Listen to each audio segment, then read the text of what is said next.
Adolf Hitler was bad, but what the Muslims want to do to the Jews is worse. Good evening from Los Angeles. I'm Tavish Smiley.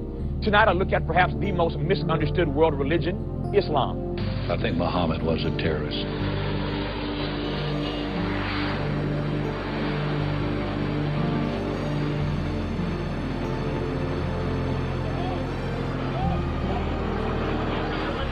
This is an act of Al-Qaeda, then it is yet another example of this depraved and inexcusable actions of these immoral, godless individuals who are manipulating the faith of a billion Muslims to justify their murderous ideology. For Muslim observers outside of America, the invasion of Afghanistan in 2001, followed by the war in Iraq in 2003, has created tensions that show no signs of abating.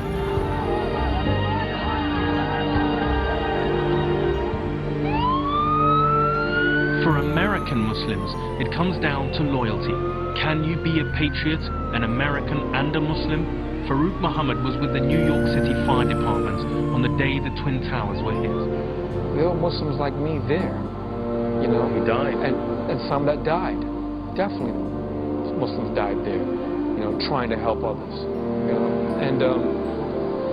And we're American just like other Americans who are not Muslims. And we were trying our best, and it hurt us just as much as it hurt them.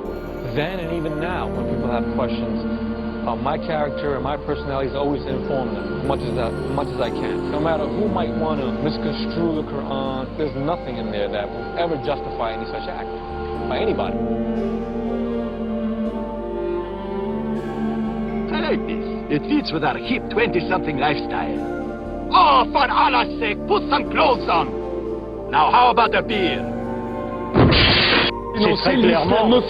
C'est très clairement les musulmans aujourd'hui, quand on voit qu'on fait une proposition de loi contre la burqa qui concerne peut-être 2000 personnes en France, mais que c'est ça qui est à l'agenda du gouvernement français, on voit bien qu'il faut en remettre une couche périodiquement pour bien voir, c'est ça l'ennemi, c'est eux qui sont potentiellement dangereux, c'est eux qu'il faut absolument stigmatiser.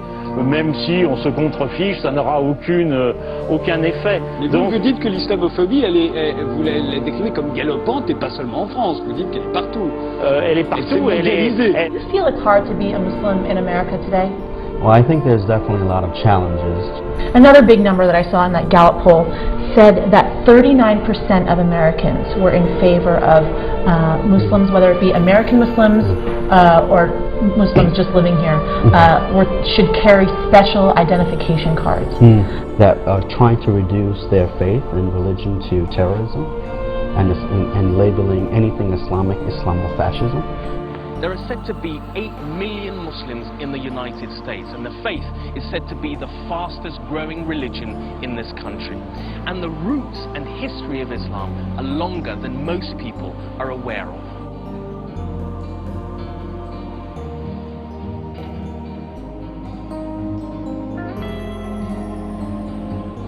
Caddo Mills is a one-horse town on Route 66. It's got one gas station, one grocery store, 6 churches, and one white Muslim, David.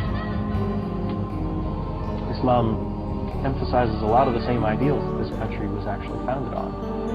Ideals of individual rights for all people, equality under the law.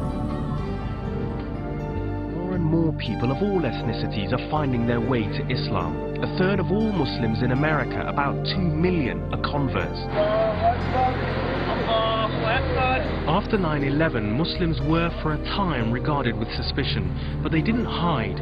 In fact, Islam has come out in force and attracted a wave of converts. Since 9/11, nearly 250,000 Americans have converted to Islam. So I have a 10-year-old nephew. I love him to death. He's like my own son. But his name happens to be Usama. I walked up to him, I was like, Habibi, you want to go out to Walmart? Let's go to Walmart, I'll buy you a toy. We get to Walmart, you know, he's 10 years old. He's running away. I can't call him. I'm sitting there, hey, Sammy, come here. He looks at me, he's like, no, my name's Usama. Shut up. You know how many people hunt in Texas? Shut up! It's hard being a teenager, but it's even harder being a teenager that is perceived to be different than everyone else. Definitely after 9/11, suddenly there was this increased consciousness as Muslims as terrorists or being somehow foreign.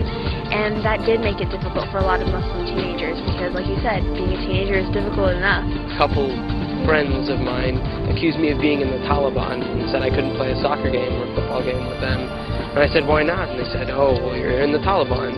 And so I knew their comments didn't come from hate, they came from ignorance. During the day on campus, sometimes for maintenance reasons or just like traveling time-wise, we can't get to the reflection room to pray. So I have to, I usually go to the library and find a little corner. And it's kind of awkward to pray because people kind of look at you awkward and like you're trying to focus and really be into your prayer. So that's a struggle because prayer is so important in Islam and to me. And I try my best to always get it in. And no matter where I'm at, what I'm doing, I'm going to go pray.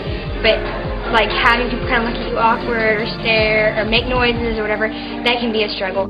Can you be Muslim and American, Abdi? Yes. You have to be American first. And you have to do what other Americans do. You sacrifice your life to defending America because this is our country. This is. You feel that? You don't think about going back home? I'll sacrifice my life defending this country because the opportunity I get, the welcoming I get. That's a powerful statement. Compared to where I come from, how we were, how I was. There's a lot of friends of mine who died in the war where I come from. Coming here, having what I have is home.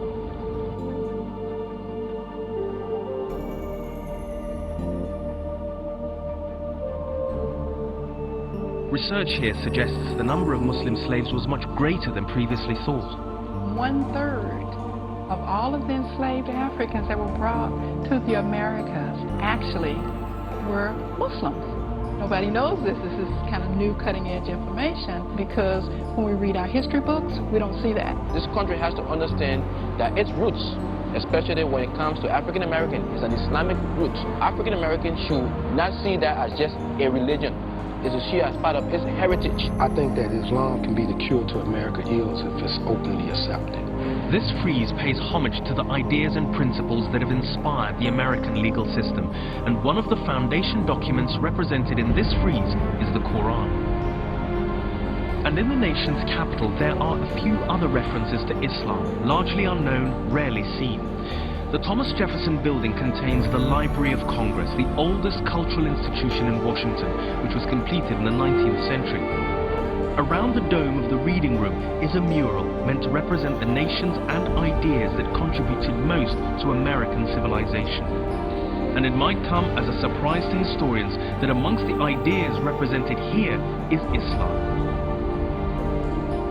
Beneath this great mural, I'm meeting Congressman Keith Ellison, who I came across at the start of my journey in Minneapolis. So Keith, tell me about when you took your oath of office, because it was on a copy of the Quran, and not just any copy. Well, in fact, it was on this Quran that we have right here before us. And, in fact, this Quran, which is a 2-volume set, has the initials TJ inscribed right here.